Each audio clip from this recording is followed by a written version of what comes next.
That's like, teacher was pretty good. She's like, most of mine. She said, yeah. She's been that's quite a. It wasn't like she wasn't learning. It was good. It's just like that. That's quite a. I don't know. Yeah.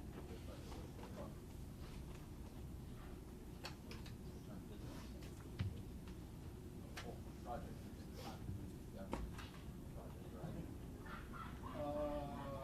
Well, it was engaged before 9/11. Oh, it did? I didn't know that. Yeah, I thought it was engaged.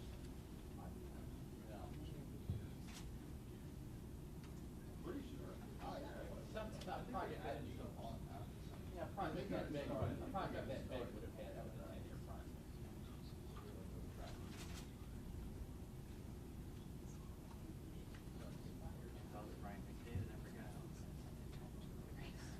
Yeah. Like at home at night. Every time. Oh, You responded right after. Last was like 9. Tuesday night. House built.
you're in our way, we all try to hide.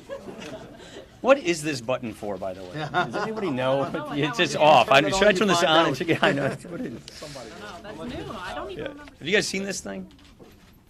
Yeah, I'm not going to put it. I don't know what this button is for. Yeah, all right. Happy New Year, everybody. Go Packers. That was for you. Today, the House is going to put on the President's desk a bill that repeals Obamacare and defunds Planned Parenthood. This is the first time. This is the first time in 5 years we will finally put a bill on the President's desk that defunds Obamacare. For years, Senate Democrats have been blocking and filibustering these bills. This is too important to let up. So we have used the one tool that we can each year, reconciliation, to get a repeal bill on his desk. With this bill, we are standing for life.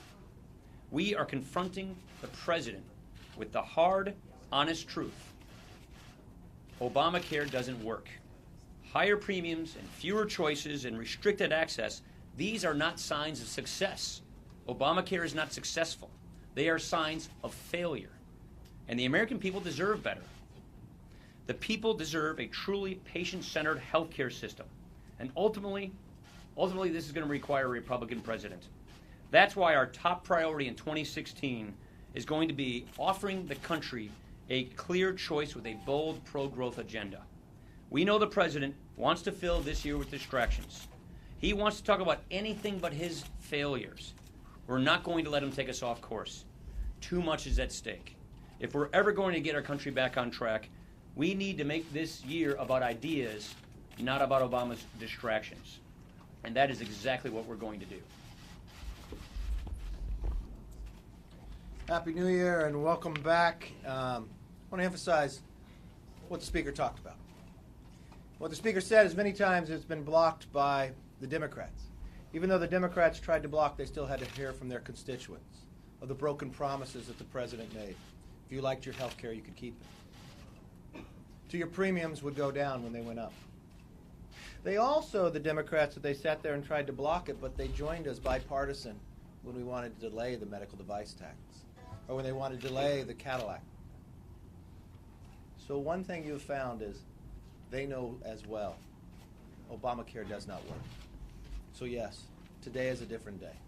Today is a day that will come to his desk that he'll have to make a decision, not just on Obamacare, but the funding of Planned Parenthood. After many of us, millions have watched those horrific videos. So it is a new year, a new day, and as the Speaker said, it's going to be a new agenda to make sure America is confident again. Today's going to be an important day in the House where we finally have the opportunity to pass a bill that will end up on President Obama's desk that guts Obamacare and that defunds Planned Parenthood. This is something we set out to do in 2015 at the beginning of this Congress. We said we're going to pass a budget for the first time in years, actually get a reconciliation process between the House and the Senate where we can use this tool that you only get once a year with narrow constraints, but with a powerful ability to get a bill to the President's desk with 51 votes in the Senate, not 60 where the Senate can filibuster, where Harry Reid can filibuster, but where we can actually move important policy to the President's desk. And we made a commitment as Republicans that we would focus on Obamacare. And then, of course, as the year went on, the country saw the horrific videos and what Planned Parenthood was doing to use taxpayer money to sell body parts. And we said we're going to put that in the bill as well. And the tools allowed us to do it. And we worked very closely with the pro-life movement.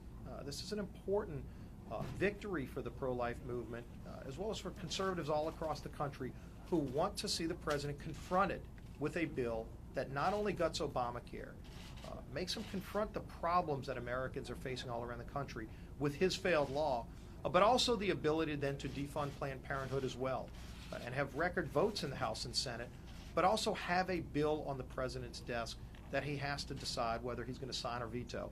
So it's going to be an important vote in the House today.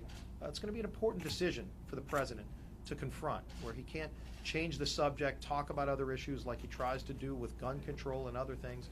He's going to actually have to confront this issue, and that bill will be on his desk because of the work that was initiated by the House, this House majority, to get to the President's desk.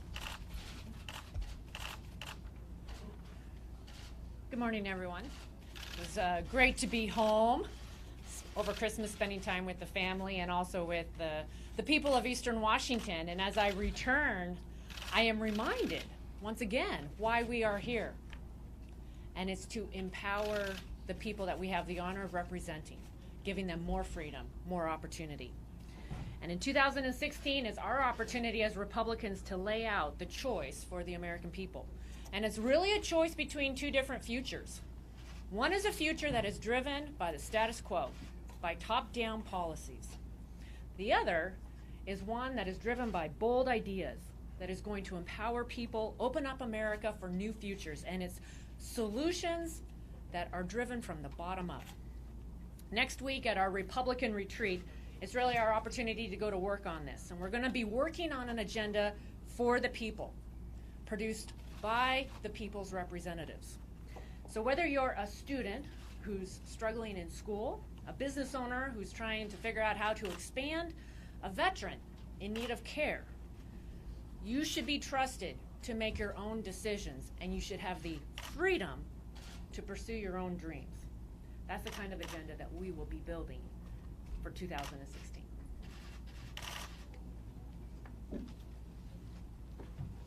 Thanks, Michael. Today the House will send the reconciliation bill to the President, finally heeding the call of thousands and thousands of Kansans who have written, emailed, and called my office asking for us to save them from the negative consequences of the President's health care law. But this bill goes even further to help folks who are struggling. It also halts federal funding for organizations that provide abortions, and it redirects that money to community health centers so that women and children can obtain health services closer to home, and it prioritizes additional funds for mental health needs. The President must now decide, will he join us in fighting for those who have been hurt by Obamacare's penalizing regulations, fighting for those who can't fight for themselves, and fighting for our community health centers that provide critical care for our neighbors? Or will he veto this bill to try to protect his own legacy?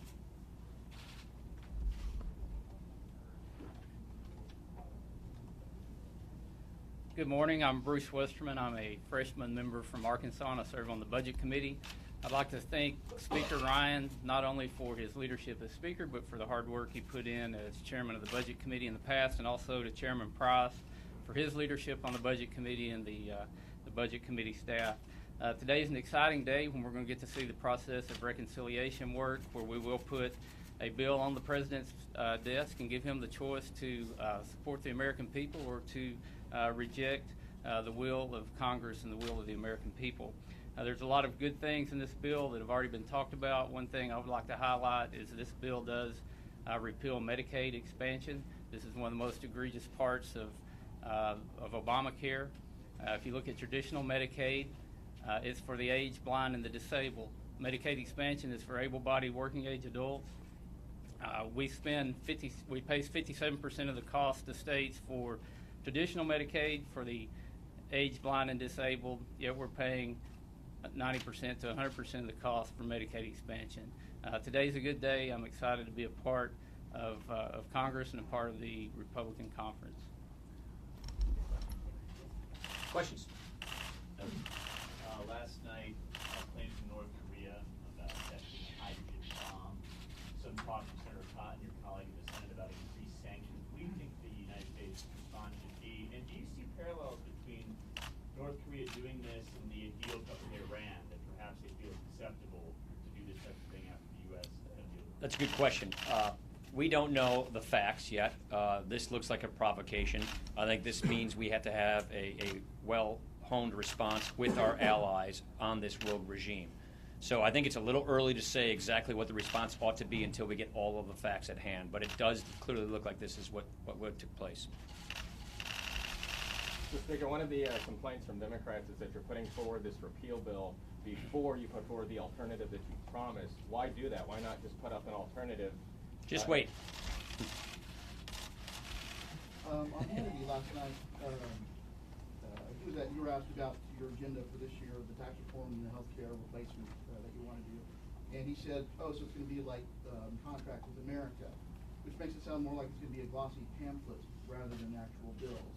So I know that at the end of last year that was still under debate. I was wondering where you were Yeah. at this point. Yeah, Jonathan, we all collectively, members of the House Republican Conference, are going to be the decision makers.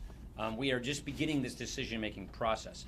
What we envision here is an organic, bottom-up process where all members, after listening with our constituents, are coming together to put together a bold pro-growth agenda that we offer to the American people. So the form and the process of this agenda is something that's going to be decided by all of our members, and we're beginning that conversation at our retreat.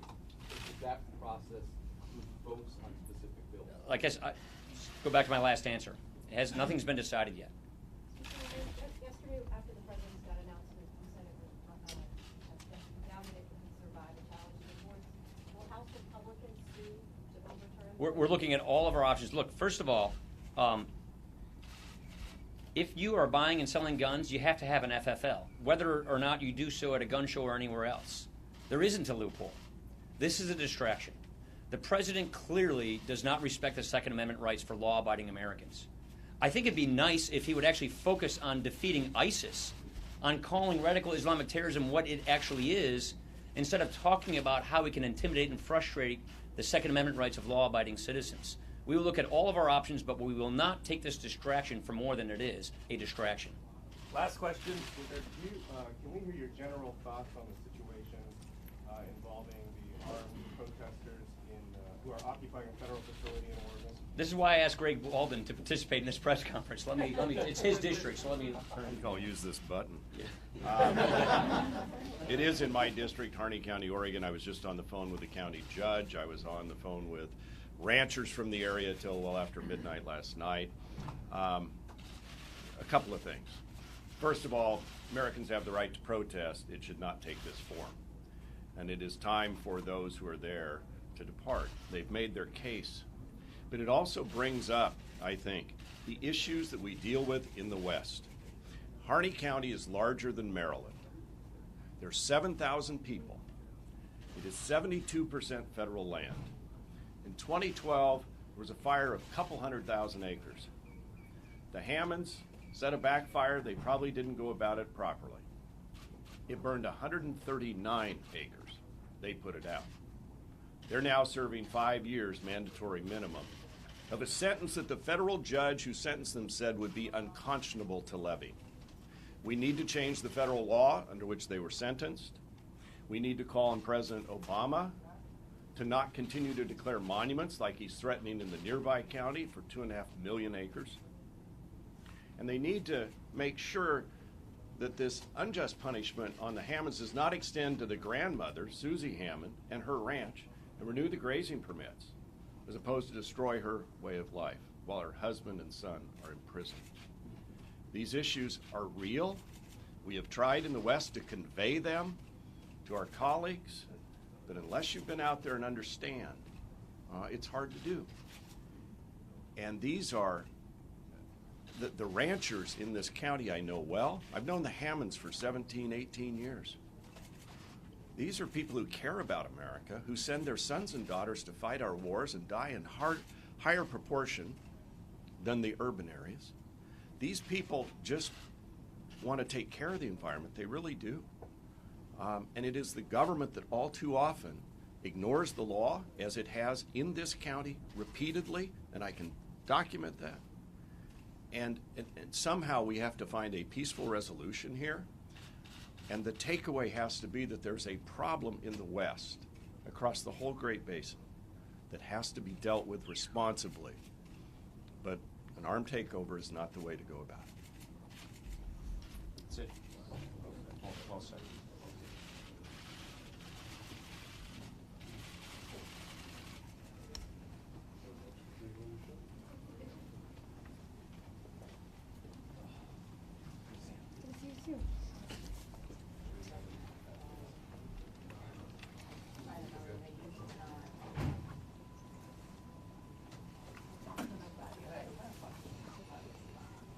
You watched Hannity last night? Yeah, I did. I was like, oh, yeah, that's right. I saw your tweet.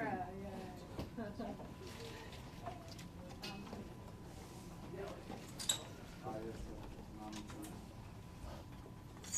Okay, that's it.